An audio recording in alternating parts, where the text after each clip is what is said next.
بسم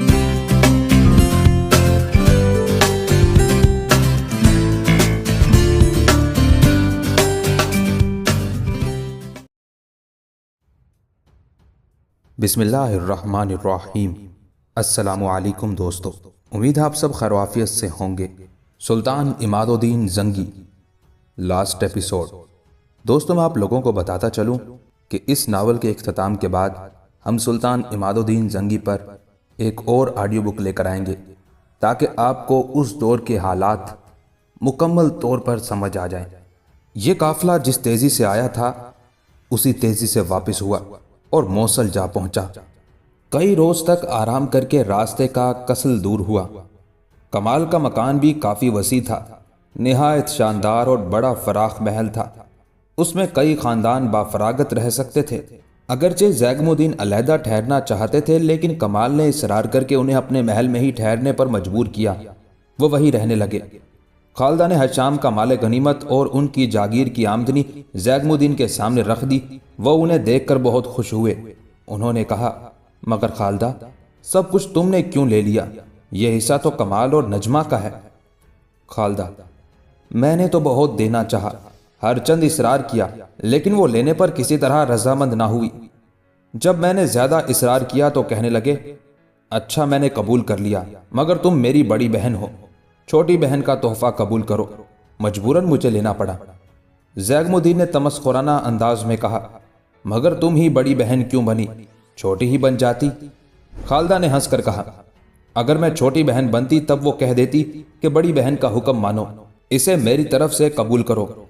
زیغم الدین، حقیقت یہ ہے کہ کمال اور نجمہ دونوں ہی بڑے نیک اور رحم دل ہیں، خدا انہیں خوش رکھے۔ ان کی بدولت ہمارا خاندان پھر ایک جگہ ہو گیا۔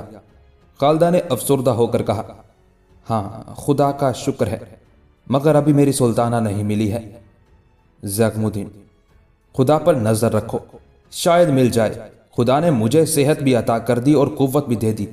اب میں کسی روز امیر ملت غازی عماد الدین زنگی کی خدمت میں حاضر ہو کر انہیں اعزاز پر لشکر کشی کی ترغیب دوں گا۔ تم کہتی ہو وہاں کا حاکم سلطانہ کو لے گیا تھا۔ خالدہ، یہ میں نہیں جانتی کہ وہ اعزاز کا حاکم ہے یا کوئی افسر تھا، مگر اتنا معلوم ہوا تھا کہ وہ بدبخت اس بچی کو اعزاز ہی لے کر گیا ہے، مگر کیا اب تک وہ وہاں بیٹھا ہوگا؟ زیغم الدین، اگر اعزاز فتح ہو جائے تو یقین ہے اس کا کچھ سراغ مل جائے۔ خالدہ، میرا دل کہتا ہے کہ یا تو ظالموں نے اسے مار ڈالا ہوگا یا عیسائی بنا لیا ہوگا۔ وہ 8-9 برسوں کی تھی جب ہم سے بچھڑ گئی تھی، اب اگر وہ زندہ ہوگی تو ماشاءاللہ جوان ہو گئی ہوگی، ہمیں کیا پہچانے گی؟ زیغم الدین، مگر ہم تو اسے پہچان لیں گے۔ اس کے بائیں ہاتھ کی انگلی پر شگاف آیا تھا، یہی شناخت اس کے پہچاننے کے لیے کافی ہے۔ خالدہ، سب سے بڑھ کر شناخت ماں کی مامتا ہوتی ہے۔ زیغم الدین نے مسکرا کر کہا، ارے ہاں یہ بات تو میں بھول ہی گیا تھا۔ واقعی اپنی اولاد کو دیکھ کر سینے میں ایک عجیب قسم کا جوش پیدا ہو جاتا ہے۔ خالدہ نے دل فریب نگاہوں سے انہیں دیکھ کر کہا، تمہیں یقین نہیں آتا، لیکن اگر تم نے دودھ پلایا ہوتا تو جانتے۔ اس وقت حشام آ گئے۔ انہوں نے کہا، ابا جان، امیر نے مجھے یاد کیا ہے۔ زیغم الدین، بہت اچھا ہوا بیٹا، میں بھی امیر سے ملنا چاہتا ہوں۔ حشام، تو چلیے پھر۔ زیغم الدین تیار ہوئے۔ حشام نے درباری لباس پہنا، دونوں محل سے باہر آئے۔ یہاں 100 سوار ان کے انتظار میں کھڑے تھے۔ حشام اور زیغم الدین گھوڑوں پر سوار ہو کر سواروں کے ساتھ چلے، قصر شاہی پر پہنچے۔ اول حشام اندر گئے۔ اس محل کے کئی حصے تھے۔ پہلا حصہ مردانہ تھا، اس میں کئی شاندار عمارتیں تھیں۔ دوسرے حصے میں غلام رہتے تھے، تیسرے میں خواجہ سرا، چوتھے میں کنیزیں، باقی 3 حصوں میں زنان خانہ۔ غلاموں نے حشام کو غازی عماد الدین زنگی کے حضور میں پہنچایا۔ حشام نے امیر کو بڑے ادب سے سلام کیا۔ زنگی نے سلام لے کر انہیں اپنے پاس بیٹھنے کا اشارہ کیا۔ وہ ان کے پاس جا بیٹھے۔ زنگی نے کہا، برخوردار نے حلب میں بہت زیادہ وقت گزارا، ایسی وہاں کیا دلچسپی تھی؟ حشام، اعلی حضرت، وہاں میرے والد تھے۔ اوصاف الدین نے ہمیں اطلاع دی تھی کہ الفرامہ سے ایک شخص آئے ہیں، ہم لوگ وہاں گئے، وہ میرے والد تھے۔ زنگی، کون؟ زیغم الدین؟ حشام، جی ہاں اعلی حضرت، وہ امیر کے سلام کو حاضر ہوئے ہیں۔ زنگی، بلاؤ انہیں۔ حشام اٹھنے لگے۔ زنگی نے کہا، تم نہ جاؤ۔ غلام چلا گیا۔ عماد الدین زنگی حشام سے باتیں کرنے لگے۔